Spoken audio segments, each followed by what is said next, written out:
Hi there, my name is Crystal. Welcome to my channel, Books Forever After, where I sit on the floor and we talk about everything and all things books. Okay, so today we are going to go over my September wrap up.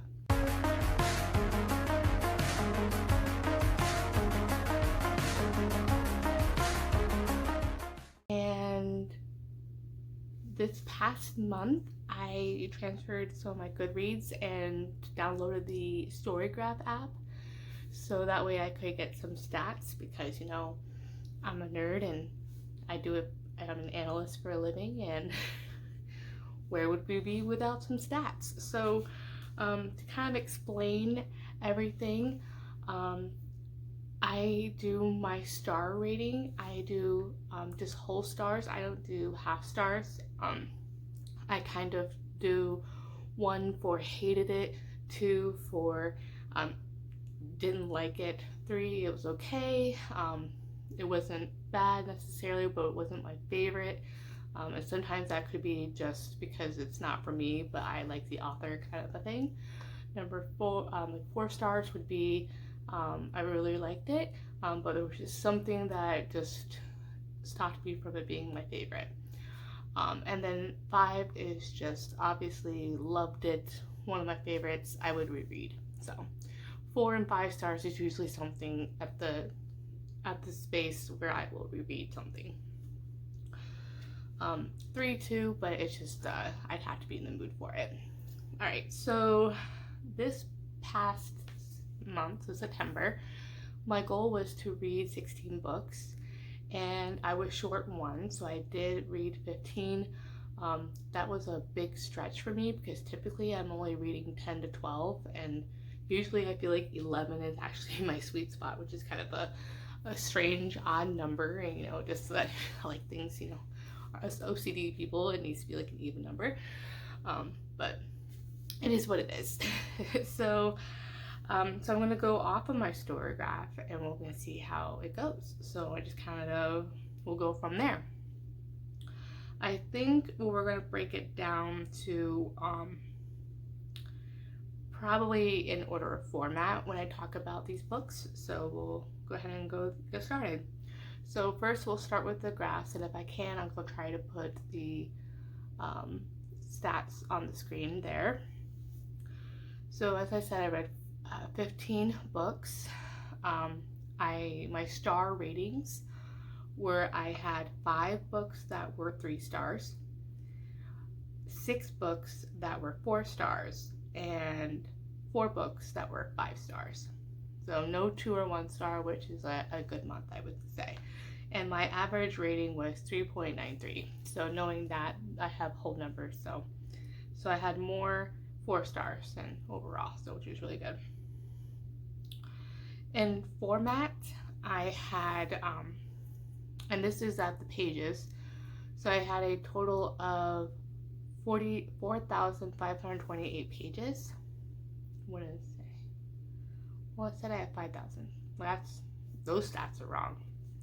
I don't think the stats is right. Well, it says that I read 15 books, and my pages that I read were 5,418 pages. There might be something wrong with the format of that. For format, the little pie graph up there will show 40% print, 40% digital, and 20% audio. I do not put both if I tandem read a book, so if I read it physically and I also just kind of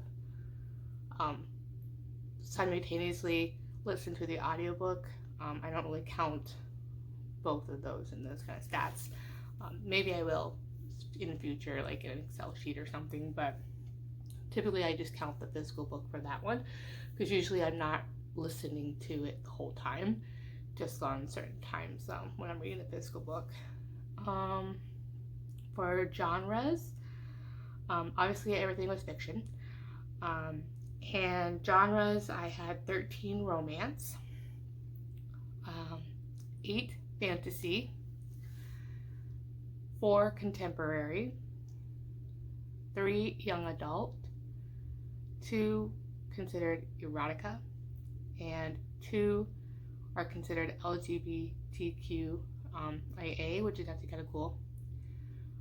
and 1 speculative fiction and 1 historical. And let me see here. And for page number,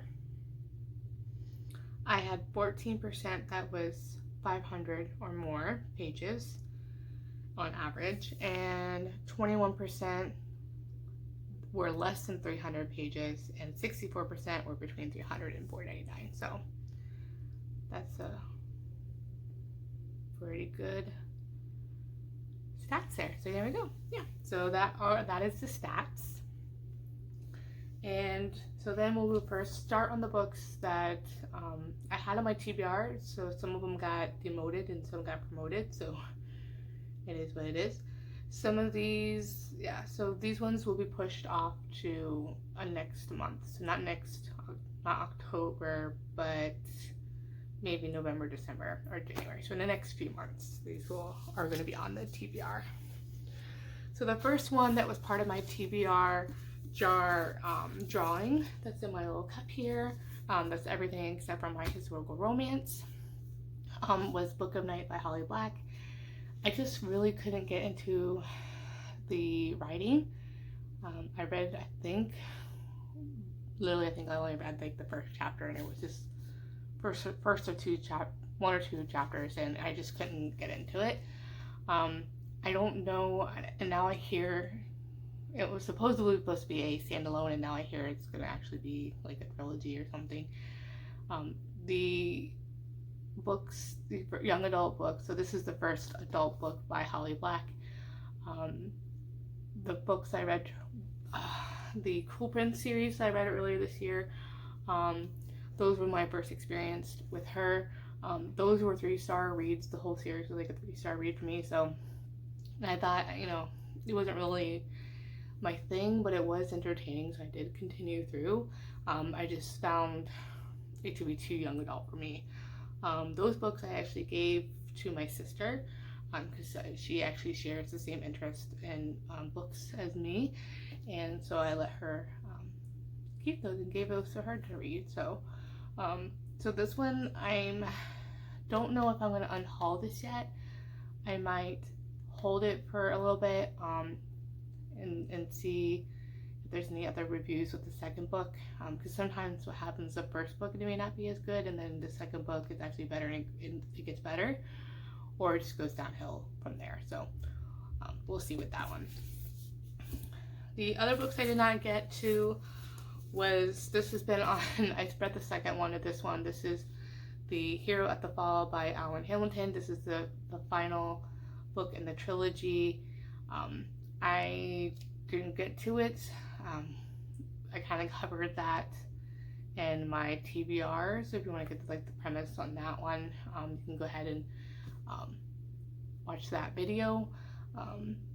Last time I read it was in February, so I do looks like it might be another year before I read this one. So so far it's been like 3.5. Like if I was shooting 3.5, it would probably be like a 3 or 4 star average so far. So I think both of them should be in like 4, but yeah, we'll get to that. So far it is really cool vibes though, because this is as I stated before, Assassin's Creed vibes right there. The next ones I did not get to was I did read the first one. This is the second and third by Amanda Boucher, the Kingmaker Chronicles. The fourth book was just released, and I believe that's the final one, or there might be another one after that. This follows the same couple as a fantasy romance. I think the first book's, I'll talk more about it, but so yeah, these weren't the ones I got into yet, but I will be reading these probably in November or December or January, so basically the next 3-4 months. The other one I did not get to was The Winner's Crime, which is the second one in the by Marie Bukowski, The Winner's Curse. I did read the first one, was it this month? No, I think I read the first one in August. There we go. And then The other one I did not get to was From Blood and Ash by Jennifer L. Armentrout. I had not read this one yet. It's a very popular fantasy romance, kind of been compared to like ACOTAR, but with vampires and such. So really looking forward to this. I definitely is a priority read to read in November. So yeah, because I have other plans for October. Yeah, so let me, I swear it's all organized and this is not doing it for me. Okay. So I think I'll go in order of when I read these. If this doesn't work, we can always try something else. But the first book that I finished in September was the On Honeymooners by Christina Lauren.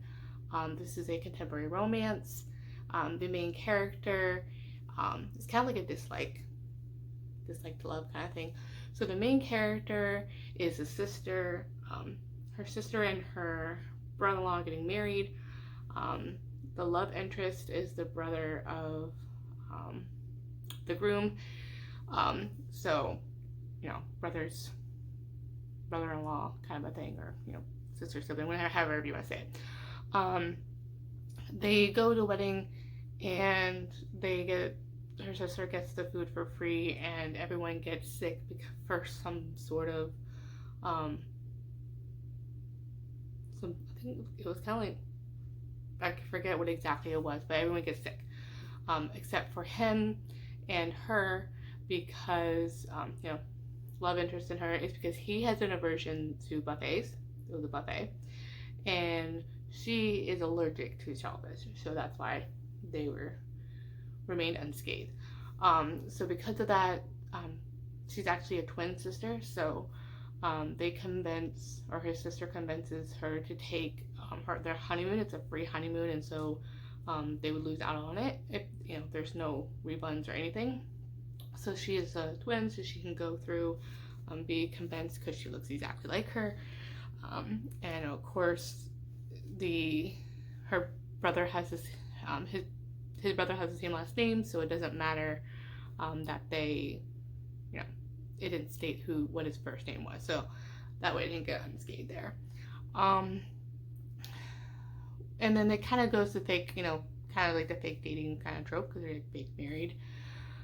There's like some drama that ensues when they go to the resort.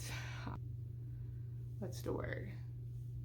There wasn't really much hindering them being together. It was really just what was in the main character's head. So it was like a contrived thing.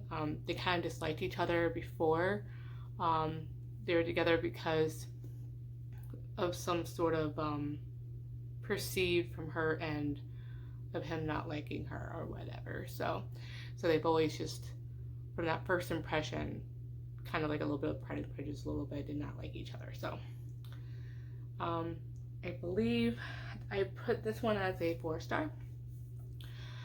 So I really liked it. This is my first book reading by Christina Lauren. And I'll see, I wouldn't say no to reading another one of them. This was very close to just being a 3-star, to be honest. So, all right, the next book I read was I read on ebook on Kindle Unlimited. It was Wolfgang Wild by Juliet Cross. I rated this one 4 stars. It was a sweet kind of witchy rom-com, which started getting me in the vibes, you know, for fall, so it's September. This is a romance between a werewolf and a witch. And the main, I will forget all names, so I do apologize. Do not remember names by this point. He has like a curse, someone has cursed him, they don't know who, but he can't transition to his werewolf form, and all of a sudden, so he's actually able to like converse with his wolf, because has becoming like a wolf is trying to get him out, and the wolf's personality is very funny, and he's very alpha, so it's very kind of sweet, and like the male character is very beta, so it's kind of like sweet to see the comparison. So he reaches out to the female character because she is known for being able to break hexes and things like that. So, and that is their love story. So it was a really good, sweet story. The third act conflict, you kind of find it's kind of like a little bit of like a suspense kind of a thing. So you find out who curses him in this one. And I believe the series, I think there's like 5 or 6 books out by now. I know one just released, or is going to be releasing on Halloween.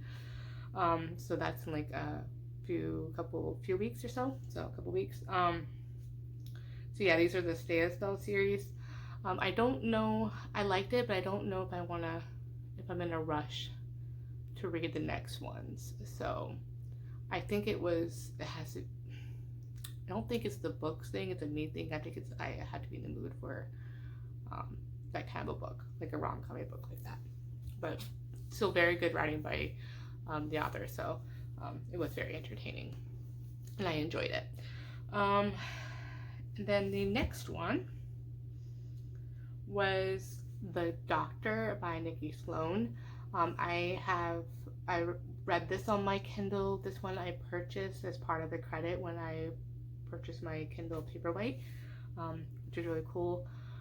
This had very similar vibes to Birthday Girl by Sierra Simone, I believe is the author for that one. I may be wrong. This one I rated it 3 stars. It was okay. It was pretty average. It was really no plot, no. It was okay. It was not my favorite. Yeah, age gap. It is ex's dad kind of thing.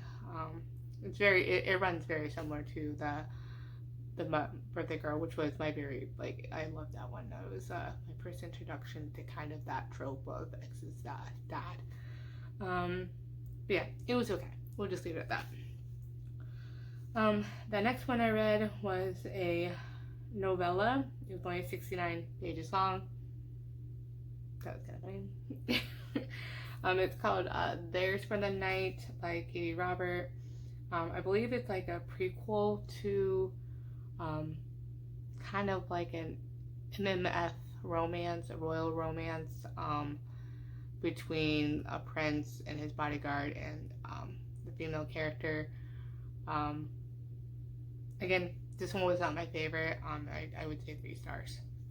And I don't think I have any interest in reading and continuing that series by Katie Roberts. So, just not my favorite one by the author at all. The next one I read was Pestilence by Lola the. This one is part of the 4 Horsemen series. This one follows I can't remember the characters' names, which is something I have to work on and remember. But I think I actually talked about it a little bit in my TBR too, because by that time I had read this one pretty quickly early on in the month. But this one, I don't know if I'm going to continue with the 4 Horsemen series. I might eventually. I did rate this one a 4-star though. I think the one that kind of it threw me off, it was a very, obviously he's Pestilence, he is killing people. It just seems like there wasn't any connection to these people's deaths, and it was like, that's really kind of messed up that it's kind of like a step away kind of thing, and going along there. So kind of like a hate to love, the character kidnaps the female character after she tries to kill him and she's a firefighter, tries to stay there in the town and try to kill him. For some reason he didn't kill her for trying to unalive him, so he just kidnaps her. He comes on the horse and kidnaps her. It kind of forces her to stay with him while he travels the world, bringing sickness to people, kind of like I forget what they called it in the book, like a kind of very like a deadly virus, obviously, kind of a thing in those kind of books. But I believe the next one is War is the next book in this one. I don't know when I will pick that one up. This book I actually got at Barnes & Noble recently in a shopping a book haul a couple months ago in August. So So, but yeah. So yeah, 4-star. The next one I read was the audiobook or graphic audiobook. It was The Court and Thorns and Roses Part 2. A 5-star, really enjoyed it. I've already read the ACOTAR series, the physical books. I did sometimes, on certain books, I did tandem read or, dual read with the audiobook reading the physical book. Great experience. It's really truly is like a movie in your mind, and with the sound effects and everything, it's really top notch. So that if it's really hard for me to read, listen to audiobooks to read, and because obviously I mentioned it before, I had to tandem read with that, and it was that is one way of me not needing to have to read the physical book by also listening to the audiobook. Just typical audiobooks by themselves, just I get really distracted very easily, and I'm sure I'm not alone with that. I'm sure there's maybe I'm neurodivergent, I don't know. The next book I read was the second in the Caraval series, Legendary by Stephanie Garber. This one I rated a 4-star. I think in all the 3 of the books, I think this was my favorite of all 3 of these. This was really good. It really kind of came tantamount to it. This one followed Tella, I believe her name is. Let me double check. Donatella Dragna, so it's the sister to Scarlet from the first one. This kind of follows her love story, and I don't want to say too much because I don't want to give away spoilers if you haven't read the first one yet. But it's her love story, and she kind of enters Caraval, and this one, and falls in love with the character. I believe this is 1 too, where you learn more about the fates and things like that too, which is like on the cards and such. So you kind of learn about them here in this one. Very, very good one. Next, I read A Court of Mist and Fury, Part 1 of 2 of the graphic audio. Again, 5 stars. Just, that's all there is. I highly recommend listening to the graphic audios. It was a very enjoyable listening experience. And especially this one, because The Court of Mist and Fury is my favorite book, and so good. So good.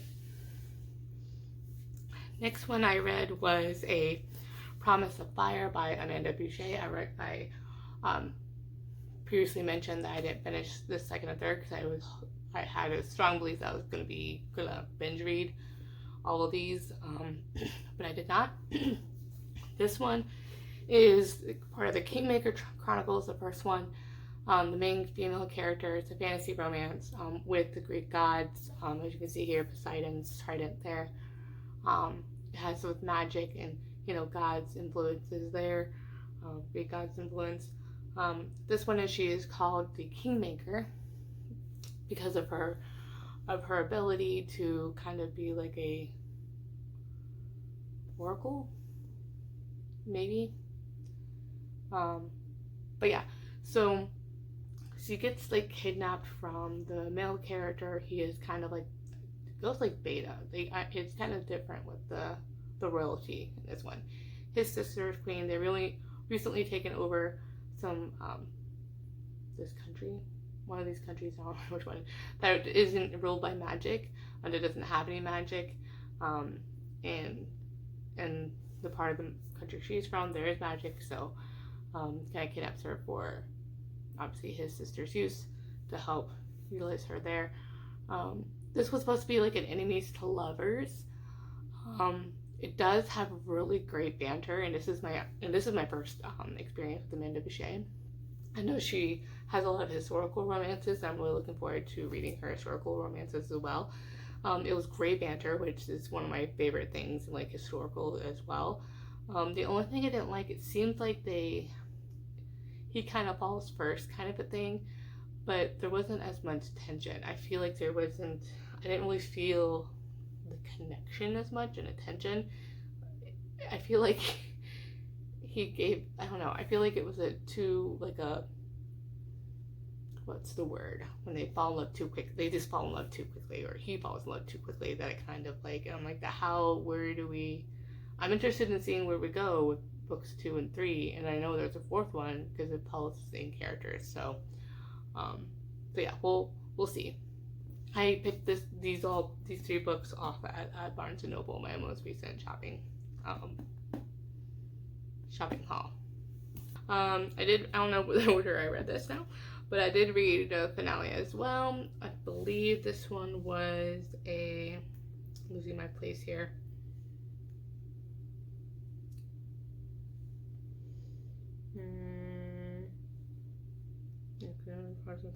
Or is it Court of Mr. Fury?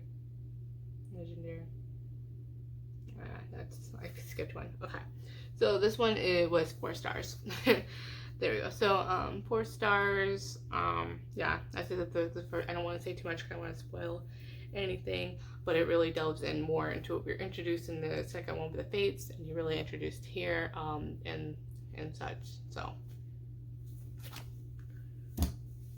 yeah, because I don't want to spoil anything for anybody. That would be not cool. The other one I read was Lola and the Millionaires Part 1. I read this on Kindle Unlimited. This was part of the pick for the Smut Club, run by Miss K and that tall book girl. Yeah, I think this one was a 3-star.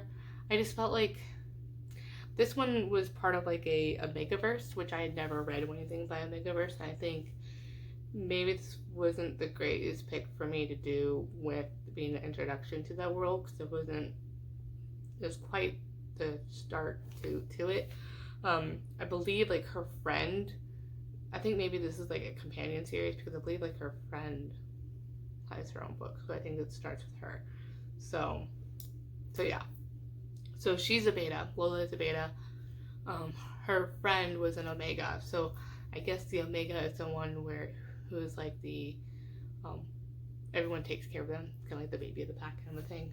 And that's where all the there's like multiple alphas. They could be a beta, and they all just kind of mate with the Omega one. In this one, the Omega is a male. And she kind of has like relationship with the beta, and then like she has some trauma against some alphas, so she's kind of wary of the alphas that she joins in there. So yeah, it's very strange. There's way too, I think for me, there's way too many male characters that were alphas, because this one, you couldn't keep them straight. I swear there's like 3 of them they're basically the same person and very similar naming, so I don't think it was that necessary to have that many. So I do know that this is like part 1, and I don't think I'm going to continue with the series. Yeah, I did give it a 3 stars, so I don't know if I definitely won't continue with it, and the so far conflict in it, it's not reeling me in. So I believe I've read Catherine Moon before. And I know like her monster series, like River Harem, is really good. So I probably will read that. I'll put a clip here if I can find one, or if I remember to. but yeah, so I might read that one, but this one just didn't work for me. So the next one I read was on my Kindle. It was Dangerous Temptation by Jana Darling. This one I purchased from Amazon using my credit when I bought my Kindle Paperwhite. This one, I love Jana Darling. Her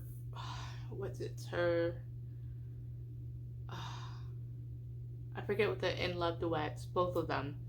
I haven't read her Fallen series, the MC series. That is definitely on my list to read. But I can't remember what it was. I'll put a picture on here what it was, but that there was a trilogy, and then there was the second duet was my favorite. And then the third duet, the third duet, was also my favorite, but I don't know, the oh gosh, what was it called? The drama, the angst was very much at play in the second one, and I gotta find it because it's gonna bother me. Oh goodness. Yeah, I just really love her writing. She's an independent author. It just pulls you in, and it's very balanced with like the spicy and the romance, the spicy and the like the drama or plot, I should say. Yeah. So the anti-heroes in love duet. So that's like the third one. The second one is, this is what my favorite, the duet is called the Enslaved Duet. That is my favorite of them. It kind of like follows three sisters. So the third one is like the older sister. The Enslaved Duet is my favorite. That's kind of like a very dark. It is like a slave kind of thing, BDSM, like beating kind of slave, not like 50 Shades Grey kind of there, but really dark. Also has kind of like a secret society kind of element to it as well. But yes, the second one, Enamored, was such a great book. So good. And then the first series of that with the sisters was the Evolution of Sin trilogy. It's 3 books. Those ones were great. It is kind of forbidden romance kind of thing as well. I don't want to spoil anything to it, but it kind of relates to the other 2 books. It affects one of the sisters who were there, and all of the 3 of their relationship as sisters. So, but yeah, it was such a good book. I'm really looking forward to reading more from her. Alright, so let me go see what I have next one. So yeah, so I read The Dangerous Temptation. Wow, really got sidetracked. The Dangerous Temptation, this is the Guardian romance. Was not my favorite, so I rated it 3-star. It's kind of like a mafia romance as well. Like, I don't know, I just didn't believe in the characters' connection, so it wasn't my favorite by this author. This one is when the male character gets guardianship of the female character who's like 17, and then her younger brother who's like 7, when their mom dies. She's like a secret baby within the mafia kind of thing. Like, and her dad had like an affair. So her mom was the mistress, and then her dad died like years before. So I don't know how to phrase it. Yeah, the connection just wasn't there. I don't know. I'll just leave it at that. I just don't know how to phrase it, but it wasn't my favorite Guardian ones, and I don't know if maybe Guardians are just not my trope that I like. So I think I've only read like 2. One by QB Tyler as well, which was okay as well. Wasn't my favorite. So maybe I think maybe the trope is just not for me, but we'll see. I'm willing to try another one as well to see. The next one I read was Historical Romance by Lisa Kleypas, Scandal in Spring. This was probably a reread. I read this 10 years ago, I'm pretty sure.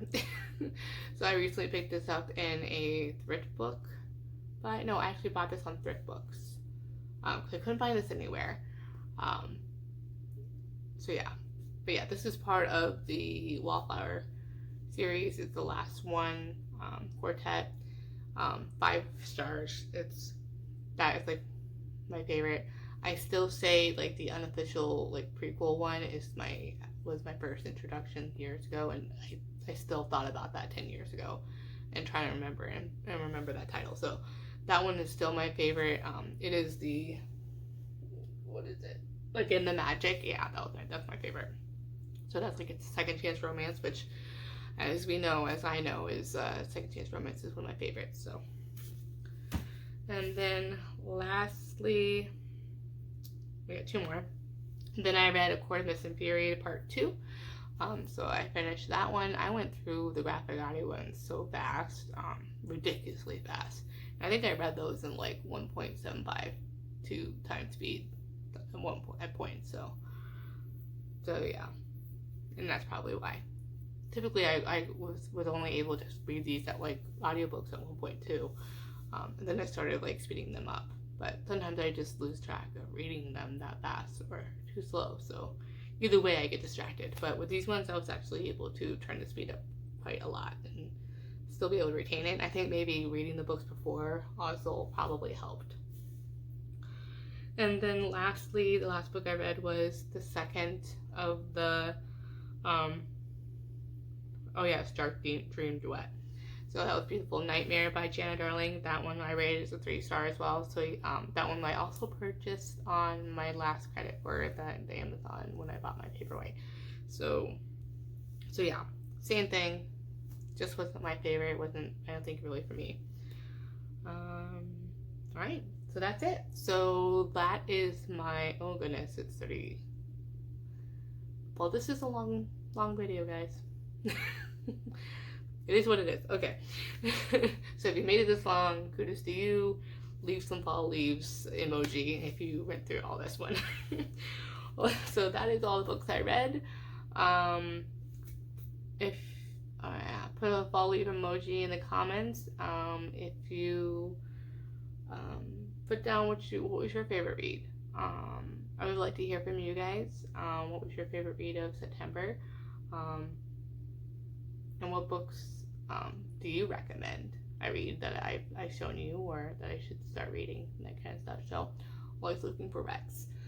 So yeah. Alright, that wraps it up. So don't forget to like and subscribe, and I'll see you in the next one. Bye.